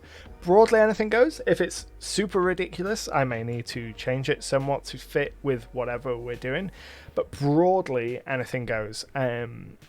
Even if, for example, down in the Unclaimed Lands, a lot of kind of Congo region influences in the language scheme down there, even if you were to suggest a name that didn't fit immediately with the kind of language conventions of that region, this is an area, this is a world where there is a lot of travel, so it can be an outsider who's come into that location. Same with most names can be adapted in some way to fit. Even to a degree silly names, there will be areas in which we can fit silly characters in. The reason the conditional is in the NPC name is just because sometimes we'll be working on something really serious and a silly character might not work. But broadly, anything goes. Let me go ahead and mark that as completed. Completed. Perfect. Otherwise, it'll sit there until next week and I'll be like, oh, did I add this to the world? But I did. So we're making good progress. We've got a bunch of new monsters and locations and treasure. Let's go ahead and generate another one. So this one is another abandoned caravan. It's not been long since I've added one of them to the map, so I'm going to skip over and do that again. So we've got another Standing Stones location. So let's see what we've got here. So there's another menhir. Or is it? No, this would be a shrine. Let's go shrine. So we've got a shrine to Sedna, the storm and ocean goddess down here. We have a shrine up here to Noctis, the god of nightmares. I may need to open up my little map thing here and look at the alphabeticals to see. So currently we have a shrine of the Four Winds, shrine to Alaria, shrine of Noctis, and shrine of Sedna. So we've got a whole bunch of other deities to pull from. So I'll pull up my pantheon here. So quick overview of them. We've got Alasia the dragon, who is the goddess of time. Aldafair the defender, who is the goddess of protection. Edifice the farmer, who's the god of farming. Alaria, the goddess of travellers. Erebus, the drunken god, very Caden Callian from Pathfinder. Hagen, the warrior god. Cardia, the maiden. Clavo, the trickster god. Koros, the goddess of decay. Kovaz, the god of smithing. Karoshi, the assassin, the god of death, like murder. Malus, who is the devil. Noctis, who's the god of nightmares. Onira, the goddess of dreams. Parax, the dominator, or the war master, very kind of subjugation focused. Pravis, the corruptor. Sedna, the tempest, who is all about the storm and the ocean. Sophos, who is kind of the grandfather of the modern pantheon. Terras, the monster. Then we have the Everlight, who's the goddess of the sun. Traxico, the bard. Tralos, the lunatic, who's the god of magic and kind of unstable magic. And Valois, the thief. Are these shrines abandoned, or does someone operate them? I'm imagining them to be kind of a roadside shrine. So very Witcher 3, in which you encounter them out in the wild, not necessarily in a building. There may be pilgrims there, they may be unattended, or they may have a group of people. There may be offerings there. They're just little vignettes to place down. So I think we've got like 20. So we're just going to count up. Roll 18. 1, 2, 3, 4, 5, 6, 7, 8, 9, 11, 12, 13, 14, 15, 16, 17, 18. So a shrine to Sophos, the grandfather. And we're just going to go, we're going to put it on the road somewhere. We're going to put it right here. So we're going to create our page and we're going to go shrine to Sophos. And we make that pink and change our icon to be the little chess piece, as is all of the others.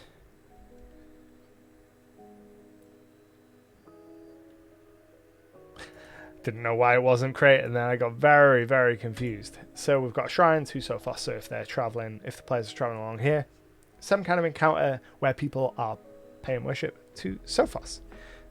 And then we can go straight into the next generator. A hunter is our next kind of point of interest. So a hunter that is tracking some kind of beast. I'm specifically thinking beast, not a monster hunter, but more like a big game hunter, an animal hunter, some kind of more along those lines. So let's zoom out and figure out where we can put our hunter. So I think we're going to stay on the island of Or, and I think we're going to stay up in this region, and we're probably going to stay near this forest. So we need an option for what the hunter is hunting. So put hunter down, make that hidden. That should keep us going a bit slow. Edit that pin. We're going to make it question mark and rounded and white. Hide that pin, and then we just need to figure out what this hunter is hunting. So hunter is tracking some kind of beast, and I suppose we could just leave it fairly vague and look for a level appropriate beast. That's probably the best way of doing it. Hunter is tracking some kind of level appropriate beast. Oh yeah, level appropriate beast. Perfect. It's another point added. Does that seem so far away from the road now? Pin dragon. Having traveling priests collect offerings at the shrines could be really cool. Stealing the shrines would get you cursed. It's not worth it. Absolutely. Having some kind of... We can add a traveling group. Some kind of pilgrimage right now. So we've just done Sophos. So let's go ahead here and we'll throw in a random encounter with some folks on the way to the Shrine of Sophos.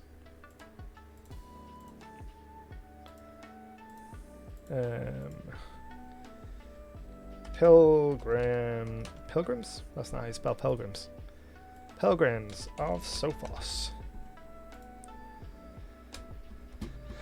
In the ancient Near East, it was common to give names after one's deity, making names for NPCs, especially ones that are more devout to a specific deity. You may want to consider such names to hint the NPC's background. That's a really good tip. Brentwood Broadway, I'm so sorry, an ad round, did you say if you're going to publish your Worldbuilding generators?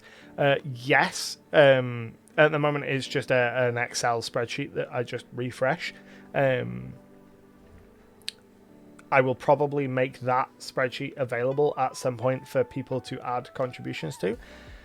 I would really like to find a way to have proper generators, though. I know someone that is a dab hand at generators. I might speak to him and see if he can give me some tips on how to make an actual generator-focused website, because I have a whole bunch of Excel spreadsheets that I use as generators that it would be nice to just have a website where people can use those. That would be really good. There will likely be priests for each of the deities to gatherings for their respective gods. Absolutely. So this, a group of Sophos worshippers on their way to the Shrine of Sophos. Cool. And like it's a really minor thing to add to the map. I know that some people might look at that and go, why add that to a map? Why add a lot of these things to a map if they're only a sentence or such minor things? My viewpoint is that I don't like random encounters that are actually random. You know, the players are going from A to B and just there is a random griffin that they have to fight. I want every encounter the players to have to feel connected to the world, and it has to serve a purpose. It has to either tell them something about the world, something about themselves, or something about each other. And yeah, monster fights can tell you things about yourself and tell you things about each other through how you act, but I would rather have an encounter that also builds on the world, or I can tie to their backstory in some way. So if they were traveling with a cleric, having an encounter with other devout people, especially people from a separate religion, is really interesting because it gives that player a chance to roleplay and explore that aspect of the character. How does that character interact with people from other faiths? Or if the players come across someone in distress, that can tell you a lot about the characters. How do they deal with that? So I like to pre-plan these things so that no random encounter is ever random, and it helps the player buy in. So when I say to the players, look, this world exists. You can go anywhere on this map.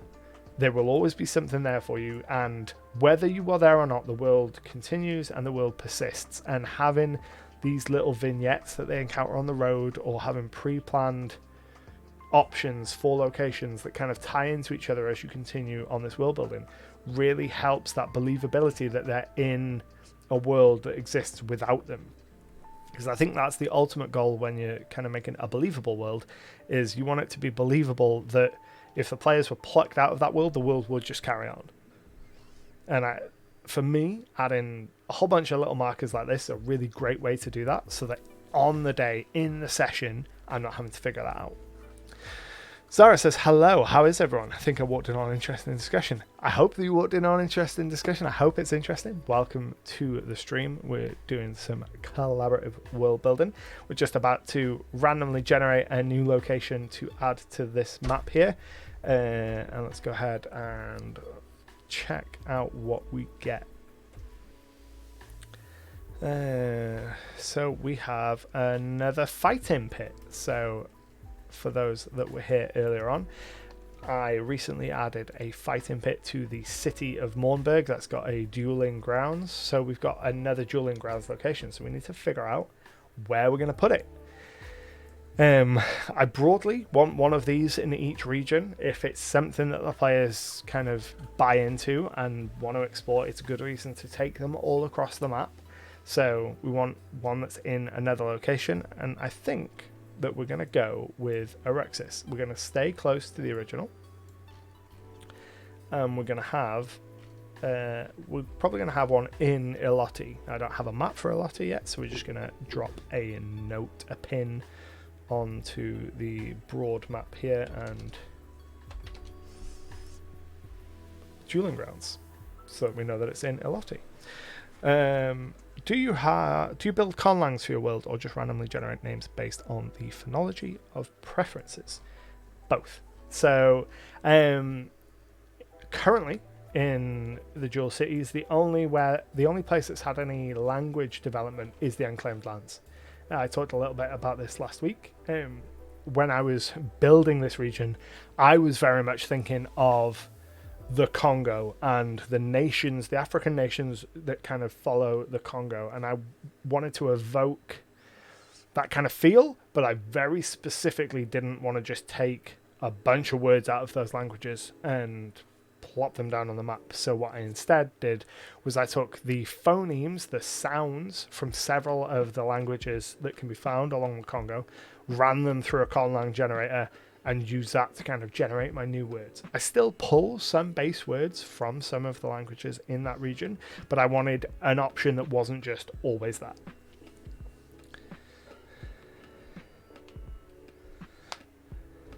Oh, I hope you're feeling okay with the COVID.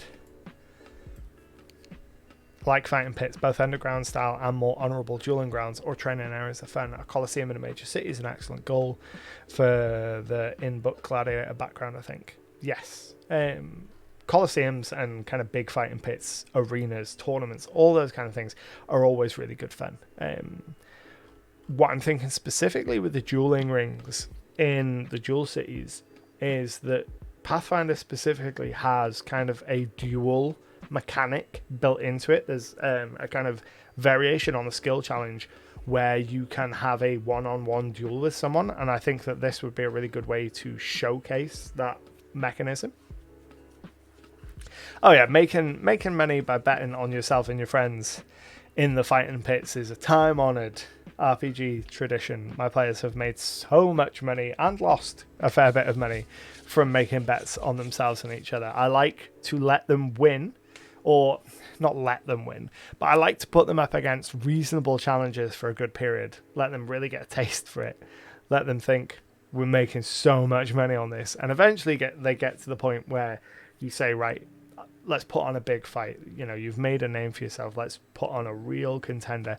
In my first campaign, they kind of became famous in the underground fight club scene in the city they were in, and eventually the owner of the fight club put on a specific show. They hired out several galleon ships, sailed out into international waters where they wouldn't get arrested, and brought a hill giant out, and they had a fight against a hill giant on the deck of this ship.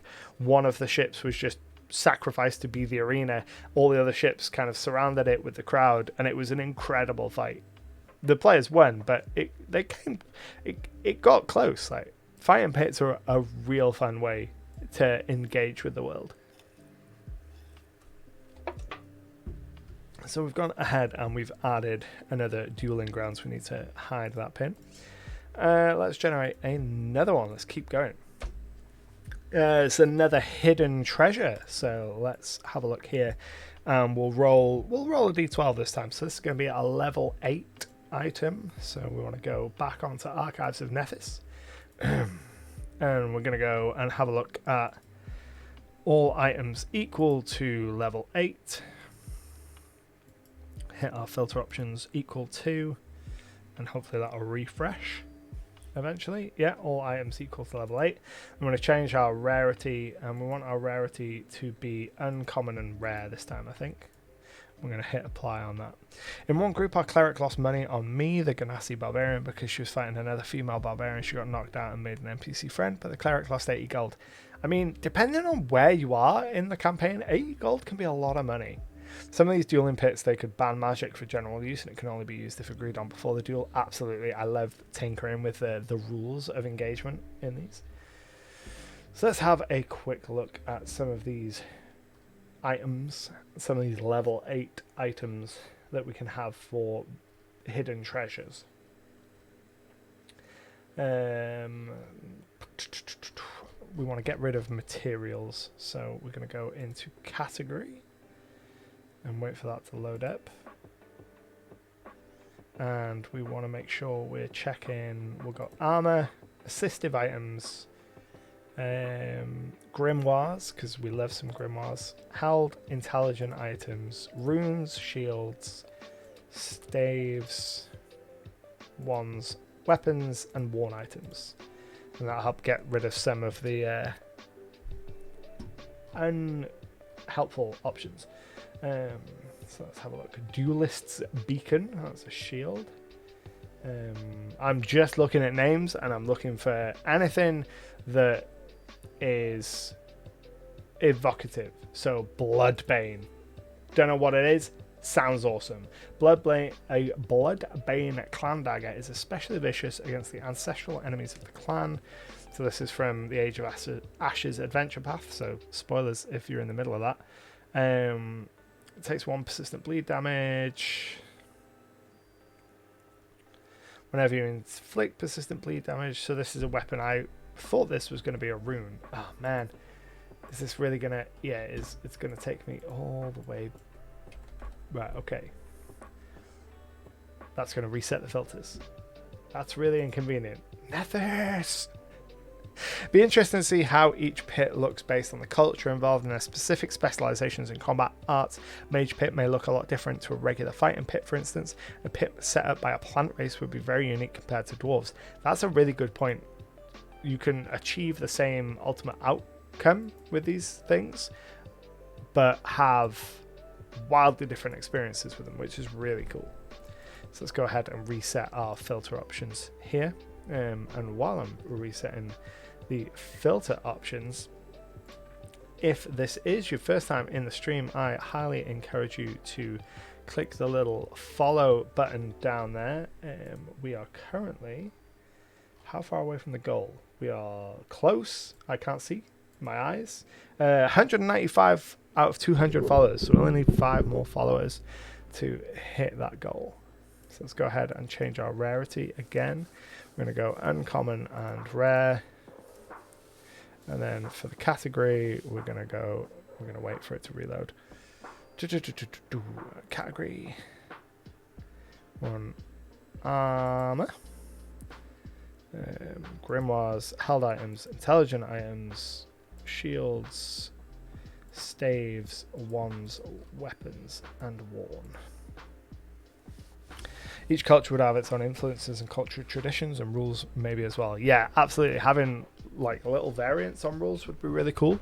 So in Mornburg, which is the first city that got one of these dueling pits, that city is very Mordheim inspired, so it's very grim. So that would be a very gritty fighting pit, very different to another location. Got this. No, I don't think that would help in the long run. It wouldn't hurt, but I don't think it would help. Let's have a look. So we didn't go for that bloodborne thing. Folding boat, moonstone diadem. The moonstone diadem. Let's have a look at what you are. Delicate and elegant diadem is woven of intricate silver wires set in a 3-tier shaped pearlescent moonstones. You gain +1 to your religion check. If you're 10 feet of a moonstone pool, you peer into the moonstone pool and gain access to all the visual history recorded within the receptacle by concentrating on the specific subject. Cool. Moonstone diadem. Have something related to that hidden somewhere in our world. So let's zoom out here. I always zoom out for this section because I like to look at pin density so I can see where there are holes and then go, okay, there's a big old hole in the middle of this part of the empire here. Let's zoom in. We're just gonna choose a spot. We're just gonna be bold, and we're gonna create from template. Do we need to create from template? No, I don't think we do. Just create a page. Again, we're gonna choose our little treasure icon, make it green. Moonstone diadem,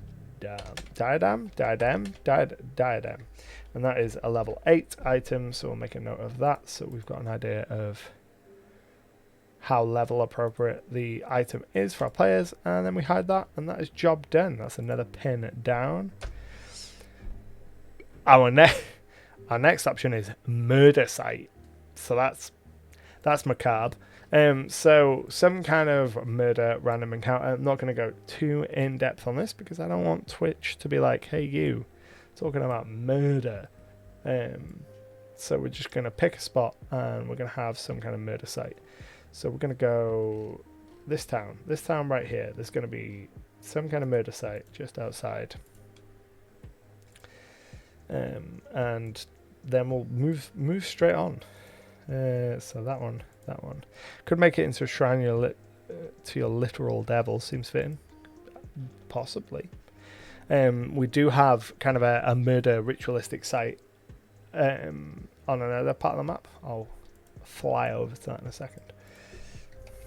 So this is a murder site. Just going to wait for that to go. Hide pin. And we'll jump over to the other one. So the other one is in the Vale, which is an elevated region, very defendable. They worship Cardia, who is also known as the Maiden, the goddess of love. And up here, just off this road, we're going to have a bunch of severed heads and kind of like a marker on the road between Foxglove and Malachite. And they're set up by this cult that worship Noctis, who are enthralled or in service of a night hag. And that's something I did this week using this process of generating a point of interest, a generic point of interest. I think I got murder site for this. And that led to the severed heads, which led to what would make sense as being kind of cultish. So what cult would make sense in this region that's really focused on the goddess of love, the god of nightmares, and then nightmares, night hag, and we end up with 3 new pins and a whole potential quest line of this cult, the hag that they worship, the shrine to Noctis that comes from just one instance on this random generator.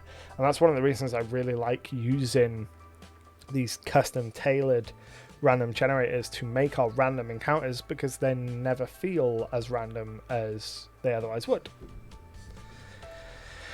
Holy moly, look at the time. We are almost at midnight in local time, so I'm actually gonna call the world building there, and we are gonna start winding down the stream. So what I like to do at the end of streams is we have sort of 15-ish minutes, depending on how involved everyone is, where we just kind of wind down and do more general chatting. So I'm gonna go ahead here and switch back to my face to get just me.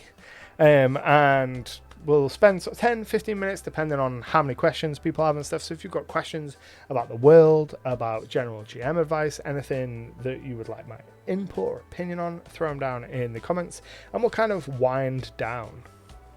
Bob says, I just picked 2 random weapons. One is a ghost touch crossbow, the other is a bone scythe. Those are both pretty cool weapons. Zara says, how extensively do you detail the pins that you place for these encounters? I love the story exploration and the detail, as I think it leads to further in character stories and development as a whole. I tend to go vague but evocative. So with the example of the severed heads. Several severed heads on spikes have been placed alongside the road, and there are reports of attacks along the highway. And then I've got a little secret note that says, a cult worshipping Noctis the Nightmare is operating in the area, sacrificing people in service of a night hag. And that's all the detail I have, and that's all the detail I would have unless the players were in the area. So for the most part, I just want to be placing pins that give me a jumping off point. I don't necessarily want to be developing entire plot lines and really in-depth things, because this is a big region. You know, this is probably 2,000 miles across. There's no way of knowing where the players are going to start. I like to give my players the option. I like to present them with a map and go, where do you want to start? Just throw a dart at the map and there'll be something there. And those somethings are these short, vague, but evocative little hints that if they were to say, right, we're going to start in the Vale, and I'd say, okay, where in the Vale? What kind of stories do you want to tell? If they started in the town of Foxglove and their first kind of big goal was to go to the city of Malachite, they'd run into this. Yeah, so until the players bite, just keep it vague. That's generally what I do, unless I have a really strong idea that I feel like I have to get out. In which case, then we go really deep into it until it is exhausted. Albin says, do you have any advice on writing system agnostic locations? I'm working on something which I'd love to ensure can be used by lots of people in lots of games without necessarily having it locked to, for example, D&D 5e. I think an important thing when doing that is you want to choose your genre. So you're unlikely, though not impossible, to make something that could be beneficial to someone that's running a high fantasy game as well as someone that's running a 1920s inspired Cthulhu game and someone that's running a space game. You have to really distill down to kind of core story ideas to make it applicable to all of them. So choose your genre. Once you've chosen your genre, the system doesn't hugely matter. So for the example of, if you wanted it to be able to be used by D&D 5e, any edition of D&D, or Pathfinder, any fantasy game that has magic and has casters, any story or hook or item, kind of vague idea that applies to a spellcaster in a fantasy setting will probably apply to all of those. Same with kind of monsters. If you keep your monsters vague enough and kind of core ideas, then you can apply them to a wider variety. Like most fantasy systems that have monsters have skeletons, so skeletons are always a really solid choice. Most, not all, but most have things like goblins if they have a variety of ancestries in their world and it's not just all humans all the time. And you can also take kind of the archetypal ideas and give those as an example. So one that I use really frequently is Drowners from The Witcher. I don't think they as a specific thing exist in D&D. I'm sure there are monsters that serve the same basic role, but I will quite often put markers for Drowners because I like the idea of this specific kind of undead related to people that have died at sea or in bodies of water. And then I just choose a stat block that seems appropriate depending on what system I'm using. So that's another way of doing it. Keep to their kind of archetypal ideas. Yeah. Poor Drowners. They don't catch a break. While we are winding down, I'm going to go ahead and repost all of my social links so you get all of them. So as I have mentioned, the map has been made with Incarnate. I also use, when the draft sometimes, though much less these days, and Dungeon Draft for a lot of my dungeon-based maps. This program that we've been using this evening to place all the pins is Legend Keeper. It's a really cool program. I have a couple of videos on it. Highly recommend it. I also have a whole YouTube channel filled with information and advice for GMs and kind of info on different systems. So go ahead, check that out. Hit subscribe. Binge all the content. There's 100 plus videos there. I have a Discord server where you can get together with a whole bunch of other RPG lovers and talk about all things RPG. And then finally, if you are a 5th edition player or Dungeon Master, I have a monthly digital magazine called SideQuest. Every month I put out a new issue, and the focus there is inspiring you. So I want to give you content that makes you inspired and gets you excited to put things in your own world. So it's new locations, so very similar to what we've done here, new fantastic locations, so a little bit more in depth than what we've got here, but places that you can put in your world, like the Tower of Shattered Time, new monsters, new class options, new player options, new magic items, all that kind of good stuff. And you can find that over on my Patreon. Bob says, I'm creating a manor house based on the idea of the Winchester Mansion. Apart from the multiple rooms and the labyrinth style, what creatures could I use? When you say the Winchester Mansion, do you mean the horror house? I believe, doesn't it have some kind of like space distorting properties in the Winchester Mansion? I might be thinking of a different place, possibly. But I'm pretty sure there's a film with an old lady. I feel like I started watching that, but it wasn't very good. If you're going for, let's have a quick gander at the Winchester Mansion and see what comes up, so that I'm familiar. Winchester Mansion House. Wants the personal residence of a Winchester. Now for its size. Haunted by ghosts of those killed with a Winchester rifle. That's cool. I'd lean specifically into the kind of on the nose aspect of that, and have it be possibly the house of like an artificer who'd created some kind of contraption, some magic weapon. And the unknown side effect is whenever that weapon killed, it kind of scooped up the souls of the people it was killing and kind of carries them with it. So you've just got all the ghosts of the people this weapon has done harmed just kind of floating around this weapon, and the creator maybe knew about it, maybe they didn't. That could be kind of cool. And then you could have, lean into some classic ghost house tropes, which is always fun, especially if you're running a one shot. Really lean into those spooky vibes. That would be a cool cursed weapon, a weapon that unknowingly rips out the souls and then is just haunted, and it takes a period of time to manifest. That would be very cool. If anyone else has any other questions or anything like that, throw them in the chat. Otherwise, we're going to wind down and call it an evening very, very shortly.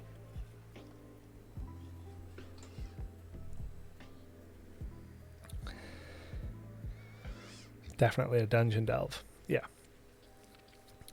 I really like dungeon delves. I think that they have somewhat fallen out of like popular fashion, certainly in kind of 5th edition. But I think that's partly because 5th edition doesn't have great tools for dungeon delving. I don't think a lot of the kind of traps and stuff in 5e are particularly fantastic. But a good classic dungeon delve. Every time I've presented my players with like a real classic dungeon crawl, they've been really excited by it. A cursed weapon maybe lost in the house somewhere, hunting the house with its ghost. That would be cool. Gathis says, not a question, but I enjoyed the stream. Hoping to catch more of these in the future. I hope you're able to. I hope you're able to too. Really struggling with my words tonight. No, these are always a lot of fun. Always stirs up the creative energy and helps me immensely for getting this stuff done because I can call it work. Callie says, does your campaign have a spot where the leshies are likely to dwell? Probably any of the forested areas. Certainly in the unclaimed lands there would probably be leshy. But any of the forest areas could probably house leshy.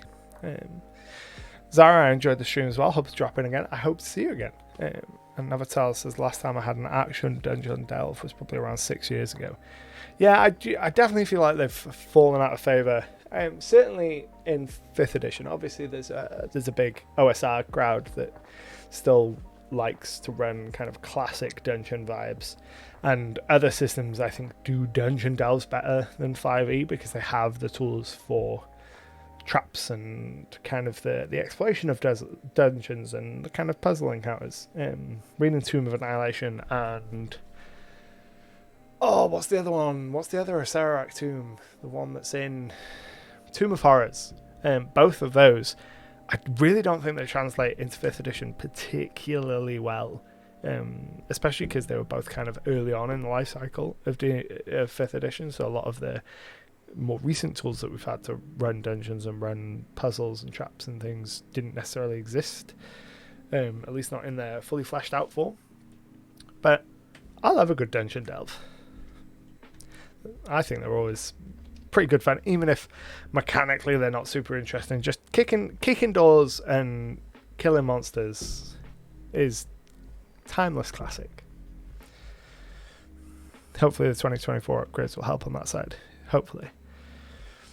I'm going to introduce my as of yet 5e exclusive group to Pathfinder 2nd edition using Abomination Vaults, which everyone seems to be looking forward to.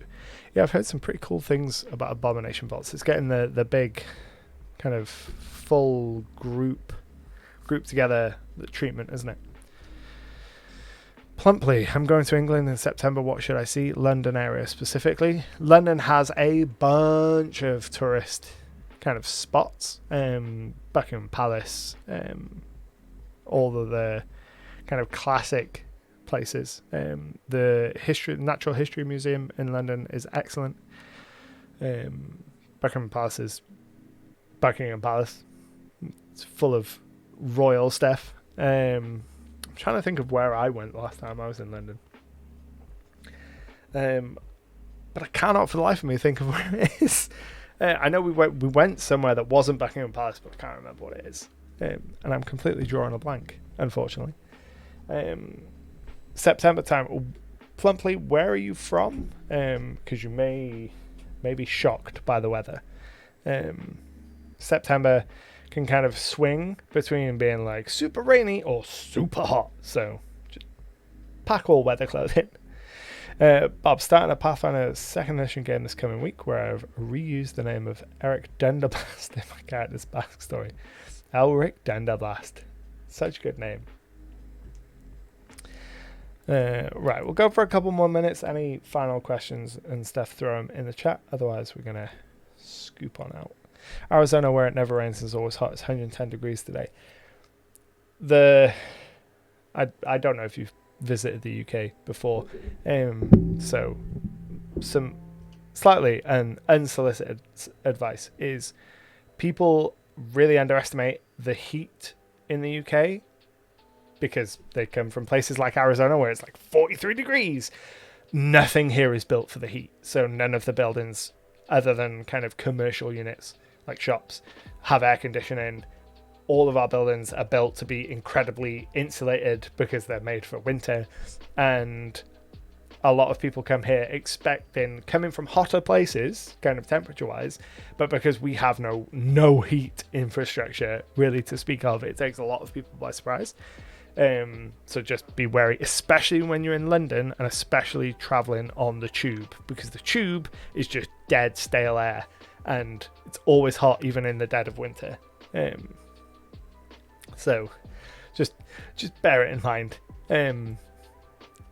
I have never enjoyed the tube because it is incredibly close. It can be very humid in there. It can be humid or it can be incredibly dry. Sometimes you feel like your entire pipes have seized because there is no air. last time I went was kind of like 2 weeks before Christmas, so it was mid-December, and we went on the tube and I was roasting hot. I don't enjoy train travel at the best of times because without aircon, I really suffer in heat. So, like, if I was in 43 degrees right now, I'd be unconscious. No way I could do